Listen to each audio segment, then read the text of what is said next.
Good morning. My name is Michael Idadaji, and now we're going to have an expansion of the truth of everything, which we discussed in our first video. The truth of everything is a consciousness, as we had recapped everything is a consciousness. This consciousness begins with our bodies and how our bodies are. Our bodies represent the truth of everything, in that we have the masculine head, the feminine torso, and the Spirit of God.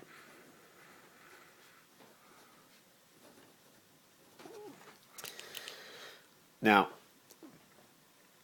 the Spirit of God resides in the feminine, and this is supposed to be masculine. Our heads are supposed to be masculine. But because of our disconnect, we actually don't have a masculine head. Because of the disconnect from the spirit, we're also disconnected from the feminine. That's why today in our society, you see the feminist movement, which in a sense is trying to get to go up to the head, or be the head, without the masculine, or without the Spirit of God. Because when the woman looks to become the man, she sacrifices all this. This is what she sacrifices. That's why a lot of women that are part of the feminist movement, they frown upon women who had the traditional man-woman relationship, because they're trying to depart from this so that they can be in control. But if the woman goes here, then this part of the body now will die. And in doing this, this is also where the reproduction happens inside the woman. That dies too. So when the woman goes to the head, what ends up happening in our society is that they have to kill the masculine, or demasculate the world. Now, when the head is not a real head because it's not crowned on top of the female or on top of the torso, this head is an imagination. This is the imagination of the masculine head. It is not the head that is supposed to be. In the Bible we read that the rising of Christ to our minds, where God makes the connection, forces the connection between our spirit and our heads, and we become new in Christ. Now, this imagination in the head has a lot of serious consequences, because since there is a relationship that is necessary for our living between our head and our torso, food, the blood, oxygen, all this is dependent upon each other. The body, or the feminine, depends upon the masculine depends on the feminine. You cannot live if you sever this relationship. Or if you do live, you're probably not going to live very long, or not have too much joy. Because even the parts of the body that have to do with mobility are controlled through the feminine. So even for the head to move, in the torso holds the arms and the legs. Even though the head controls them, the torso is what they're tied to. So the head has no movement without the arms, and the legs without the torso housing them. So what would happen if we did have a severed relationship energetically, and the things that need to be fed back to the head do not come from the torso anymore. So some of the things that we could talk about is, oxygen, because the red blood cells brings oxygen, brings food through the blood, feeling, emotions. Emotions are here. But this has to be recreated in the mind if you sever this relationship. Sorry about that. So what would this individual, without this feedback in the head, recreate these? How will the oxygen be recreated and the spirit? Remember, the spirit is also in the torso. How does the head recreate this? Well, what happens now is the head has to find this someplace else. And it has to look elsewhere to feed, to get, let's say, food, feelings, emotion, the sense of breathing we discussed in the other video. Where does this person or half person get all this from? Well, it turns out that for every person that has a severed head, there's another person waiting. And this person, there's two types of them. We're going to discuss this one first. And what this one did is this one, the head never formed. So, if you look at them, if you notice, there are no arms, there are no legs. This is the field of view. The field of view is kind of like a V. And isn't it interesting that when you're looking upward, you get to see the inflated head? So these two create a relationship. This relationship emulates, or more than emulates, this relationship is the outer body interpretation of what should happen inside the body. This person functions without a head. One of the greatest ways you could find out if this person has no head is they don't say no. They do not say no. So instead of no, they give you yes. And the no is inside their body. So this is their lie. Their lie is they smile and they tell you yes when they mean no. This person is disconnected from the truth because in the spirit, in the body, this is the truth. Because remember, this is also eternity. Eternity travels through the spirit. That includes time, knowledge, everything. Everything travels through the spirit. That's where you get women who instinctively know something. They might have no understanding of some topic of view, maybe a few men are talking about or a man is talking with her about, and then all of a sudden she'll say something absolutely on point and brilliant. Well, that's not coming from her head because she never knew anything about that. It had to come from someplace else. The woman by nature is more connected to the spirit because she is connected here. By nature, most men are not connected to their spirit. So you can, in a sense, say this distortion is more evident in the man, this distortion is more evident in the woman.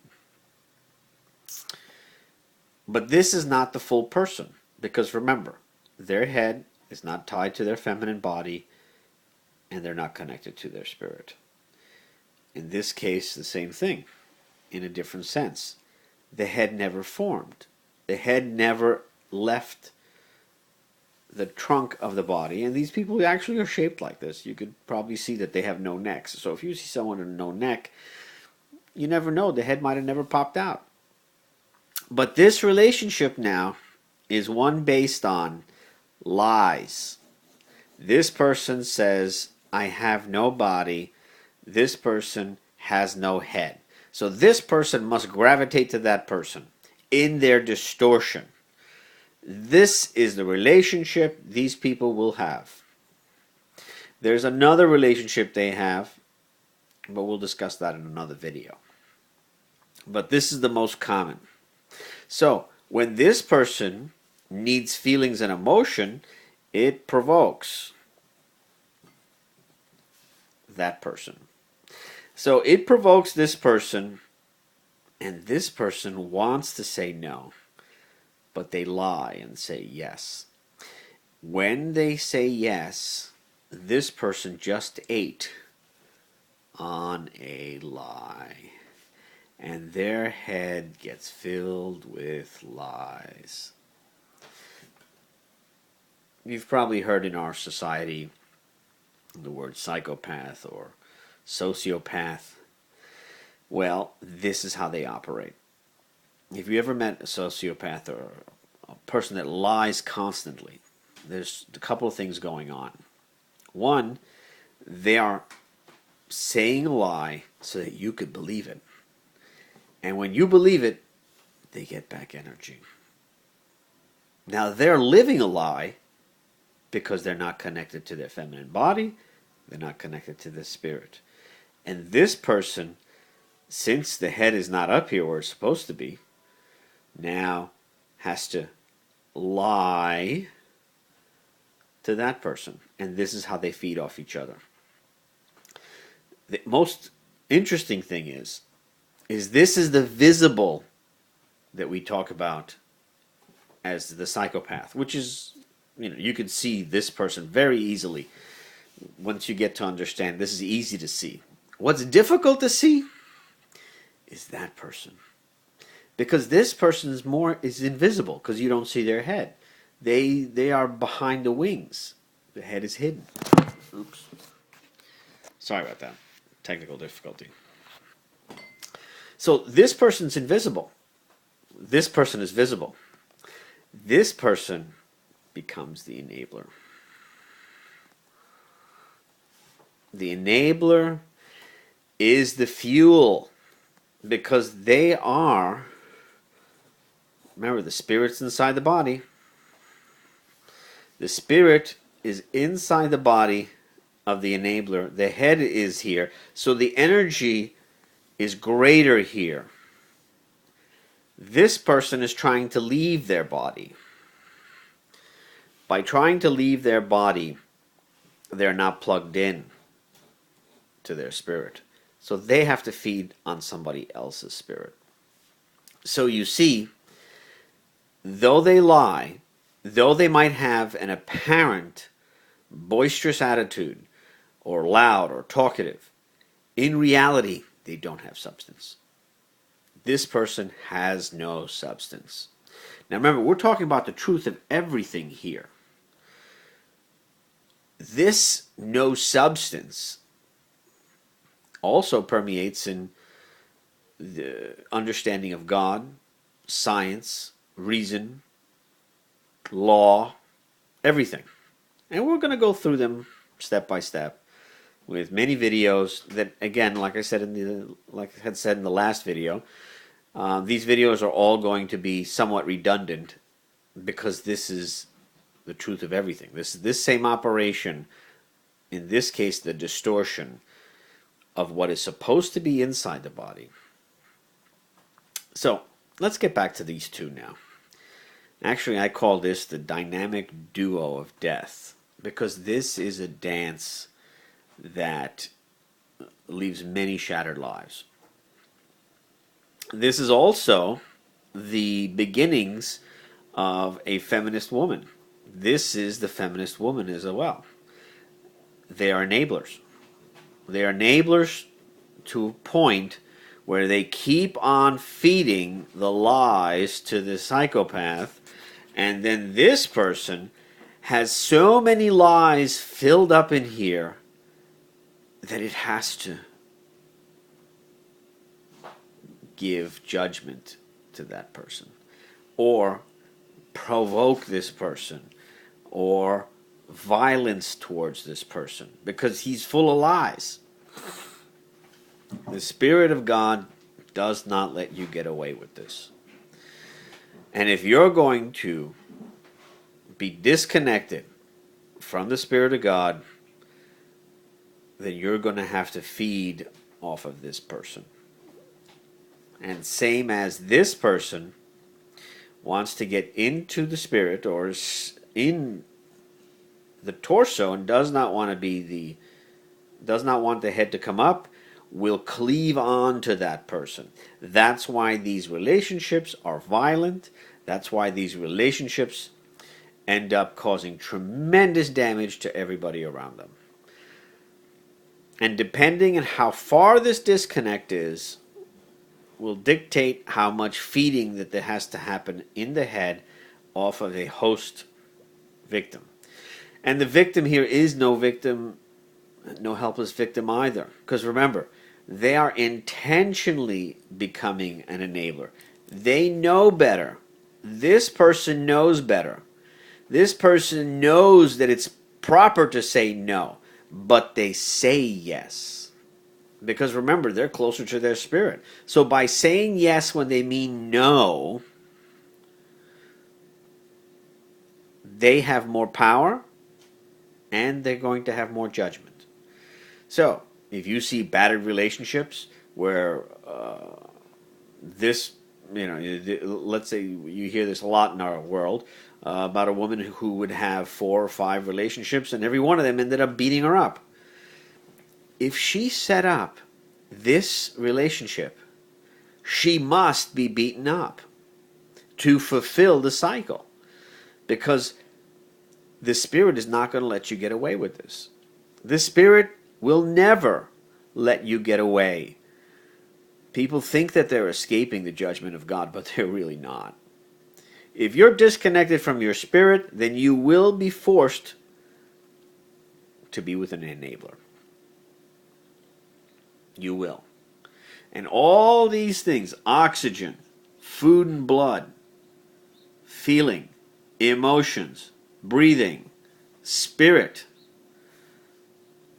love, are all going to be distortions outside the body with people like this. The reason there's another one of these is there's 2 types of enablers. There's the one that the head never formed, and then there's the one that uses the enabling like a tool. So one of these is not even conscious that they're doing this, and this is usually them. But the other type of enabler knows exactly what they're doing, because they have a head, but they're pretending to be giving truth, but they're actually giving lies. Anyway, this video is probably going to need a couple of more like it, because this is just so long. And I probably might even redo this. Not that the information is an error, but maybe to make it a little bit more, to give it more flow. But is what it is. It's very accurate. Again, if you have any comments, please feel free. You can always check this out on my website, and there's a link below.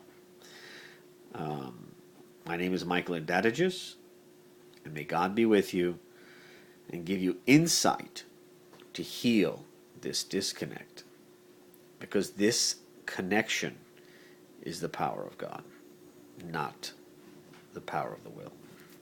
God bless.